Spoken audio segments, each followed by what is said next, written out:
Hello students, BA part third.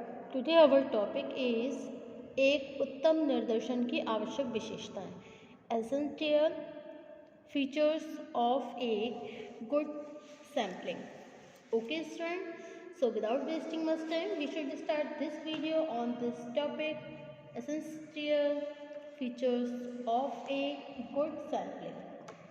Okay students.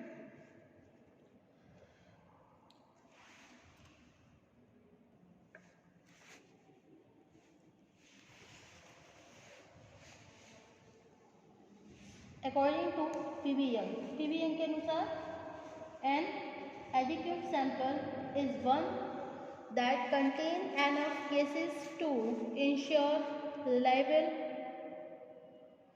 results. Why P.V. Young? P.V. Young के अनुसार निर्देशन का आकार उसके प्रतिनिधि होने की गारंटी नहीं होती. समुचित रूप से चुना गया अपेक्षाकृत छोटा आकार का निर्देशन दोषपूर्ण रूप से चुने गए बड़े आकार के निर्देशन से अधिक विश्वसनीय होता है. ओके.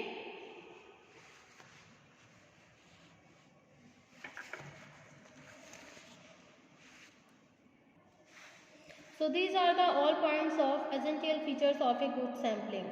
Number 1, homogeneity. सेकेंड है रिप्रेजेंटेटिव ऑफ यूनिवर्स. थर्ड है एप्रोप्रिएट साइज. फोर्थ है आपका conformity with subject of study.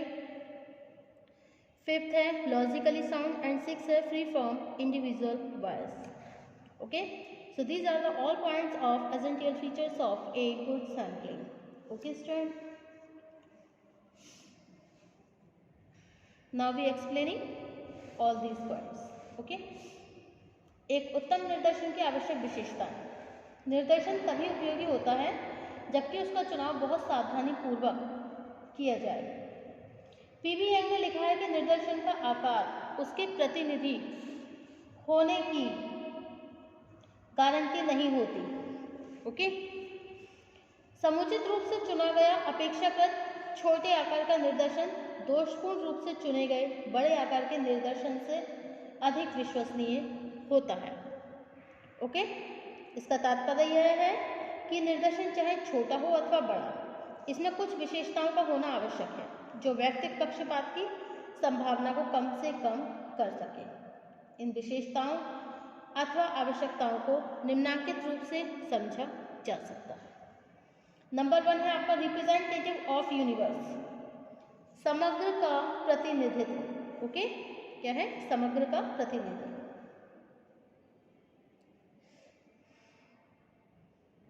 किसी भी श्रेष्ठ निर्देशन की सबसे बड़ी आवश्यकता है कि निर्देशन अध्ययन से संबंधित समस्त इकाइयों अथवा समग्र यूनिवर्स का उचित प्रतिनिधित्व करता हो. इसका तात्पर्य यह है कि निर्देशन का चुनाव इस प्रकार करने वाली इकाइयों का समावेश हो. सामाजिक अध्ययनों से संबंधित प्रत्येक समूह के अंदर व्यक्तियों के रहन सहन, संस्कृति, विचारों, मनोवृत्तियों तथा व्यवहारों में इतनी भिन्नता होती है कि यदि एक दूसरे से भिन्न विशेषताएं प्रदर्शित करने वाले सभी वर्गों का निर्देशन प्रतिनिधित्व न हो तो अध्ययन अव्यावहारिक बन सकता है. ओके. अकॉर्डिंग टू लुंडबर्ग के अनुसार कोई निर्देशन प्रतिनिधि तभी हो सकता है जबकि अध्ययन से संबंधित इकाइयों में एकरूपता तथा निर्देशन की प्रणाली तटस्थ रूप से उपयोग में लाई गई. ओके. सेकंड पॉइंट है आपका समुचित आकार, एप्रोप्रिएट साइज. ओके. निर्देशन का एक विशेष आकार ही इसके प्रतिनिधित्व होने की गारंटी नहीं होती, लेकिन तो भी निर्देशन के एक समुचित आकार का निर्धारण करना अध्ययन की सफलता के लिए आवश्यक समझा जाता है. निर्देशन यदि बहुत छोटे आकार का होता है तो इसके द्वारा प्राप्त तथ्य संपूर्ण समग्र का प्रतिनिधित्व नहीं कर पाते. ओके।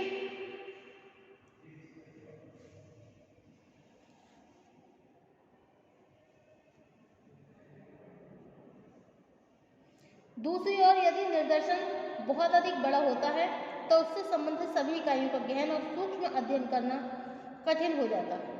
इस स्थिति में एक सामान्य नियम के रूप में केवल यह ध्यान रखना आवश्यक है कि निर्देशन के अंतर्गत आने वाली इकाइयां समग्र की प्रकृति और आकार के अनुरूप होनी चाहिए। Okay. According to P V Young, P V Young के अनुसार एक उपयुक्त निर्देशन वह है जिसमें विश्वसनीय निष्कर्षों को प्रस्तुत करने के लिए पर्याप्त इकाइयों केसेस का समावेश होता है। The size of the sample is not a necessary insurance of its representativeness. Relatively small sample properly selected may be such more reliable than large sample poor selected. Okay. Next chapter, next point है अध्ययन विषय के अनुरूप। Conformity with subject of study, निर्देशन का अध्ययन विषय के अनुरूप होना बहुत आवश्यक है। निर्देशन में यदि ऐसी इकाइयों का समावेश हो जाता है जिनका अध्ययन विषय से कोई प्रत्यक्ष संबंध नहीं होता तो प्राप्त निष्कर्ष कभी भी वैज्ञानिक नहीं हो सकते। ओके। इसका तात्पर्य यह है कि यदि अध्ययनकर्ता का उद्देश्य बाल अपराध के कारणों को जानना अथवा सेवारत महिलाओं की समस्याओं का अध्ययन करना है तो निर्देशन के अंतर्गत केवल बाल अपराधियों अथवा सेवारत महिलाओं का ही समावेश होना आवश्यक है। नेक्स्ट है नंबर 4, वैयक्तिक पक्षपात से स्वतंत्र, फ्री फ्रॉम इंडिविजुअल बायस। एक श्रेष्ठ निर्देशन के लिए यह आवश्यक है कि किसी भी इकाई का चुनाव व्यक्तिगत इच्छा अथवा पसंद के आधार पर किया जाए। निर्देशन के अंतर्गत समग्र से संबंधित प्रत्येक इकाई को चुने जाने की पूरी स्वतंत्रता होना आवश्यक है।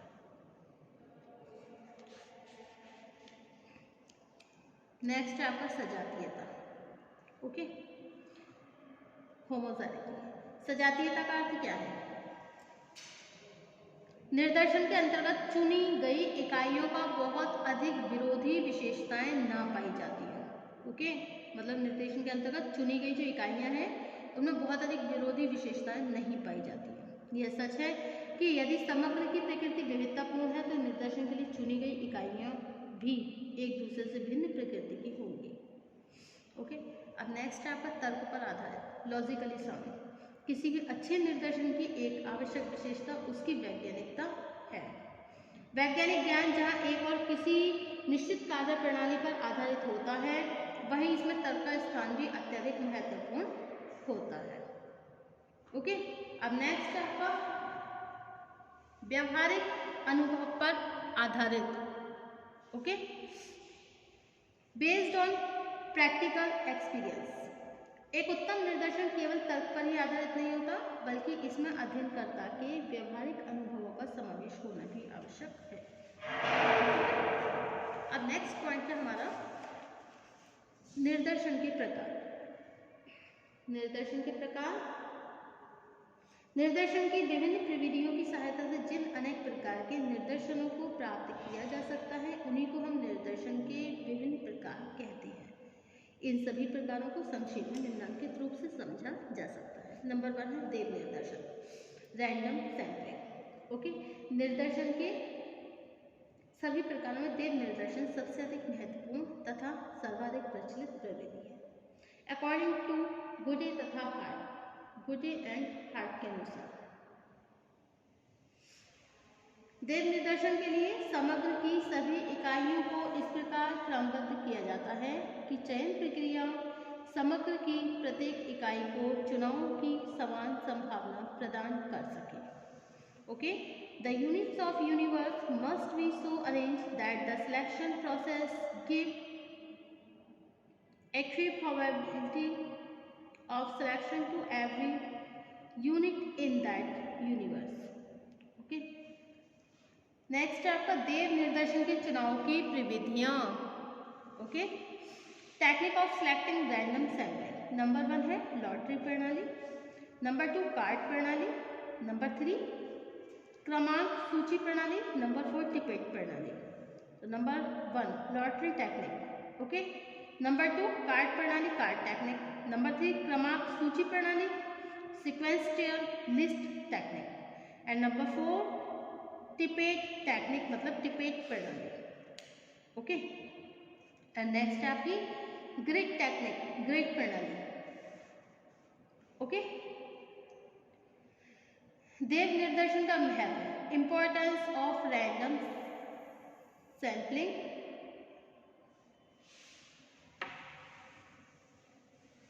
देव निर्देशन का महत्व। सामाजिक अध्ययन में देव निर्देशन की प्रविधि का साधारणतया सबसे अधिक उपयोग किया जाता है क्योंकि यह एक उपयोगी और वैज्ञानिक प्रणाली सिद्ध हुई। ओके। नंबर 1 देव निर्देशन में इकाइयों का चयन अनुसंधानकर्ता की इच्छा, पसंद अथवा पक्षपात से प्रभावित नहीं होता। नंबर 2 इस प्रविधि में सामग्री की सभी इकाइयों को निर्देशन में सम्मिलित होने का समान अवसर प्राप्त होता है। नंबर 3 देव निर्देशन एक अत्यधिक सरल प्रणाली है क्योंकि इसमें अध्ययनकर्ता को किसी जटिल अथवा कठिन नियम का पालन नहीं करना पड़ता। नंबर 4 है इस प्रविधि के द्वारा चुनी गई इकाइयाँ संपूर्ण समग्र का प्रतिनिधित्व करती है। नेक्स्ट है आपका, यह प्रविधि मितव्ययी होती है, अधिक मितव्ययी होती है क्योंकि इसके द्वारा बहुत कम समय और बहुत कम धन में ही निर्देशन का चयन किया जा सकता है। नंबर 6 अंत में सांख्यिकीय रूप से यह प्रविधि इसलिए अधिक उपयुक्त है कि निर्देशन में इकाइयों के चयन संबंधी दोष की किसी भी समय पुनः परीक्षा की जा सकती है। ओके। नेक्स्ट टॉपिक होगा हमारा नेक्स्ट टर्न पर उद्देश्यपूर्ण निर्देशन। ये हमारा नेक्स्ट टॉपिक होगा in tomorrow. Okay, purposive sampling. Thank you for watching my YouTube channel. Thank you so much.